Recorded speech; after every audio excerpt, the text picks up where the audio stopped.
पश्चिम बंगाल की सियासत में इस वक्त अफरा तफरी मची हुई है, क्योंकि अब यहां यूपी के एनकाउंटर स्पेशलिस्ट की एंट्री हो गई है। जिसके बाद एक तरफ गुंडागर्दी करने वालों में खौफ का माहौल है, तो दूसरी तरफ टीएमसी के नेता भड़क उठे हैं। सवाल यह है कि सीएम योगी के चहेते अधिकारी आखिर बंगाल में क्या कर रहे हैं, यहाँ इनकी क्या जरूरत है, क्यों भेजा गया है इनको बंगाल। इस स्टोरी में आपको बताएंगे क्यों दूसरे चरण के चुनाव से पहले सीएम योगी के धुरंधर की बंगाल में हुई एंट्री और कैसे यहां का सियासी पारा हो गया है हाई। नमस्कार, आप देख रहे हैं इनपुट, मैं हूं आपके साथ दिव्या सिंह।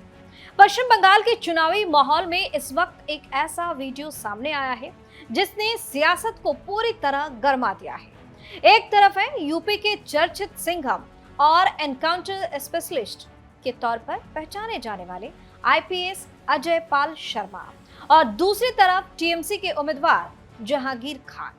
मामला सिर्फ आरोप प्रत्यारोप तक सीमित नहीं है, बल्कि ये सीधी टक्कर और जुबानी जंग में बदल चुका है।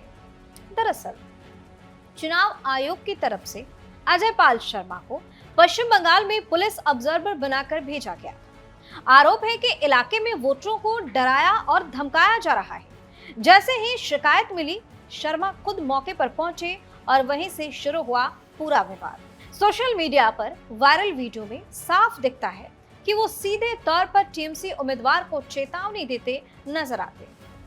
लहजा सख्त, अंदाज बिल्कुल वही जिसकी वजह से वो यूपी में ठोक दो छवि के लिए जाने जाते रहे। वीडियो सामने आते ही सियासत भड़क उठी है। टीएमसी ने इसे मुद्दा बना लिया, तो वहीं समाजवादी पार्टी के प्रमुख अखिलेश यादव ने भी खुलकर हमला बोल दिया। अखिलेश यादव ने यहां तक कह दिया कि चुनाव ऑब्जर्वर के नाम पर बीजेपी अपने एजेंट तैनात कर रही है। उनका दावा है कि इससे चुनाव प्रभावित करने की कोशिश हो रही। हालांकि उन्होंने ये भी कहा है कि इससे कुछ हासिल नहीं होगा।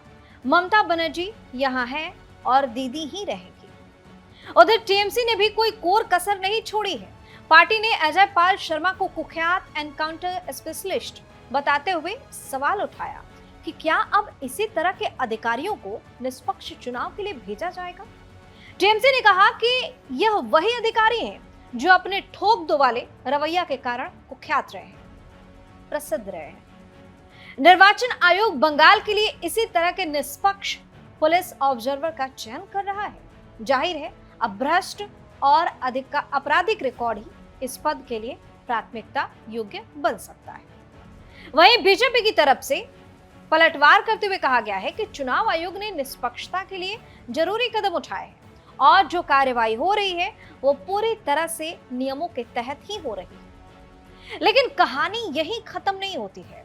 इस पूरे विवाद में नया मोड़ तब आया जब टीएमसी उम्मीदवार जहांगीर खान ने खुली चुनौती दी थी और मंच से फिल्मी अंदाज में कह दिया कि खेला उन्होंने शुरू किया है, लेकिन खत्म हम करेंगे। जहांगीर खान ने एक जनसभा के दौरान अजय पाल शर्मा और केंद्रीय सुरक्षा बलों को आड़े हाथों लेते हुए कहा कि ये लोग बहुत खेला दिखा रहे हैं। उन्होंने गरजते हुए कहा कि पिक्चर अभी बाकी है मेरे दोस्त, अभी तो खेल शुरू हुआ है। जहांगीर ने आगे कहा कि अगर आप सोच रहे हैं कि कुछ सीआरपीएफ के जवानों को लेकर डींगे हाँकेंगे तो यह आपकी भूल है। टीएमसी नेता ने केंद्रीय बलों को बीजेपी का दलाल तक कह डाला और चेतावनी दी कि अगर यहाँ का जन समूह पैदल चल दे तो विपक्षी हवा में उड़ जाएंगे। जहांगीर ने कड़े शब्दों में कहा कि यहाँ की हर महिला मां दुर्गा का रूप है और उन्हें पता है कि असुरों का वध कैसे करना है और सीआरपीएफ को कैसे टाइट करना है। अब ये मामला सिर्फ एक वीडियो या बयान तक सीमित नहीं रहा, ये सीधा सवाल बन गया है। बंगाल की जमीन पर चल रही ये जुबानी जंग अब किस दिशा में जाएगी, ये आने वाला वक्त ही बताएगा। लेकिन फिलहाल इतना तो तय है कि इस टकराव ने चुनावी पारा 7वें आसमान पर पहुंचा दिया है। आपकी अपनी राय क्या है, हमें कमेंट करके जो बताइए। चैनल को सब्सक्राइब कीजिए, वीडियो को लाइक और शेयर जरूर कीजिए। धन्यवाद।